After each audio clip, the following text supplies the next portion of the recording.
یہ آکاشوانی لکھنؤ ہے۔ اب آپ مینا عرفان سے علاقائی خبریں سنیے۔ اتر پردیش مجالس قانون ساز کا سرمائی اجلاس آج سے شروع ہوا۔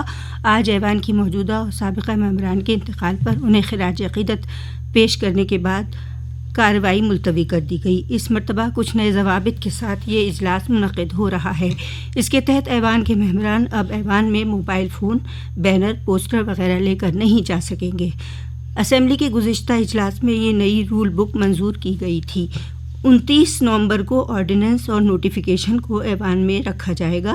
ضمنی مطالبات زر پر 30 نومبر کو بحث ہوگی۔ اسمبلی میں نئی ڈیجیٹل گیلری خاص توجہ کا مرکز ہے، جس میں ایوان کے ہر ممبر کے بارے میں معلومات مہیا ہے اور اس گیلری کے ذریعے کوئی بھی اسمبلی ممبران کے بارے میں اور اسمبلی کی تاریخ کے بارے میں معلومات حاصل کر سکتا ہے۔ اسمبلی میں کارروائی شروع ہونے پر وزیر اعلیٰ یوگی آدتیہ ناتھ نے سبھی 9 آن جہانی ممبران اسمبلی کو خراج عقیدت پیش کیا۔ انہوں نے آشوتوش ٹنڈن کے انتقال پر رنج کا اظہار کرتے ہوئے کہا کہ وہ ایک وقف عوامی نمائندے تھے جنہوں نے ریاست کی ترقی میں سرگرم حصہ لیا۔ ان کا اتر پردیش کی سیاست سے گہرا رشتہ تھا۔ ان کے انتقال نے ایک اچھا سیاستداں کھو دیا ہے۔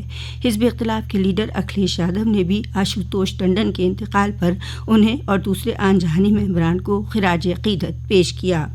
ادھر قانون ساز کونسل میں آج پہلے دن کارروائی میں آن جہانی ممبران کے تئیں اظہار تعزیت کیا گیا۔ قانون ساز کونسل کے چیئرمین نے آن جہانی ممبران کے اہل خانہ کے تئیں تعزیت پیش کی۔ نائب وزیر اعلیٰ کیشو پرساد موریہ، کابینہ وزیر نند گوپال نندی سمیت کئی لیڈروں نے آن جہانی ممبران کو خراج عقیدت پیش کیا اور کہا کہ جو خلا ان ممبران کے انتقال سے پیدا ہوا ہے اسے پر نہیں کیا جا سکتا۔ محکمہ آثار قدیمہ ASI گیان واپی احاطے کے سروے رپورٹ آج ضلع جج کی عدالت میں داخل کر سکتا ہے۔ عدالت نے رپورٹ داخل کرنے کی حد مقرر کی تھی، جس کی میعاد پوری ہو رہی ہے۔ معاملے کی سماعت بھی آج ہی ہونی ہے۔ واضح ہو کہ ضلع جج ڈاکٹر اجے کرشن وشویش کی عدالت نے سیل وضو خانے کو چھوڑ کر گیان واپی احاطے کے سروے کا حکم 21 جولائی کو دیا تھا، جس کے خلاف انجمن انتظامیہ کمیٹی نے سپریم کورٹ میں اپیل دائر کی۔ سپریم کورٹ نے سروے پر روک لگا کر مسجد کمیٹی کو الہ آباد ہائی کورٹ جانے کا حکم دیا تھا۔ ہائی کورٹ نے ان دونوں فریقین کی دلیلیں سننے کے بعد ضلع جج کے حکم کو برقرار رکھا تھا اور اب رپورٹ داخل کرنے کا وقت آج ختم ہو رہا ہے۔ اس لیے قیاس لگایا جا رہا ہے کہ ASI آج رپورٹ داخل کرے گا۔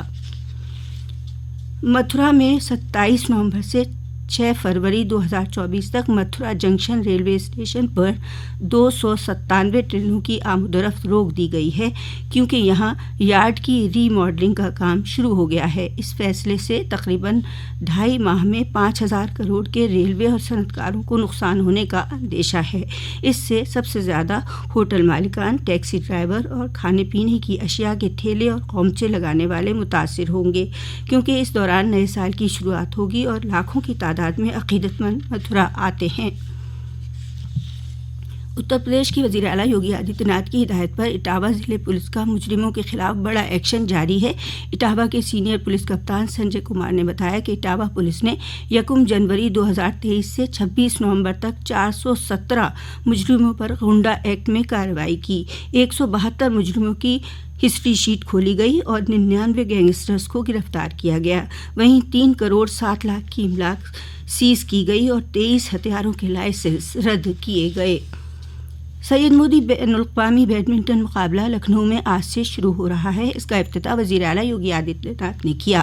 اتر پردیش بیڈمنٹن یونین کے چیئرمین وراج ساگر اور ڈاکٹر نونیت سہگل نے بتایا کہ بابو بنارسی داس بیڈمنٹن اکیڈمی میں منعقد ہونے والے اس مقابلے میں بھارت، چین، جاپان، ملیشیا، جرمنی، انگلینڈ سمیت 18 ممالک کے 250 کھلاڑی حصہ لے رہے ہیں۔ مقابلے میں مرد اور خواتین سنگل ڈبل کے علاوہ مکسڈ ڈبل مقابلے بھی ہوں گے۔ مقابلے کا اختتام فائنل مقابلوں کے ساتھ 3 دسمبر کو ہوگا۔ سرکار کی بہبودی اسکیموں کو اہل لوگوں تک پہنچانے کے مقصد سے وکست بھارت سنکلپ یاترا کا چندولی کے مختلف بلاکوں میں انعقاد کیا گیا اور مرکز اور ریاستی سرکار کی مختلف اسکیموں کے بارے میں تفصیل سے وہاں موجود لوگوں کو سمجھا کر انہیں اس سے فائدہ لینے کے لیے بیدار کیا گیا۔ پروگرام کے دوران LED اسکرین پر لوگوں کو عوامی بہبود کی اسکیموں سے روبرو کرایا گیا، وہیں موجود افسران کو لوگوں کے مسائل سے واقف کرایا گیا تاکہ مسائل کا حل نکل سکے۔ اسی کے ساتھ آکاش وانی لکھنؤ سے علاقائی خبروں کا بلیٹن اب ختم ہوا۔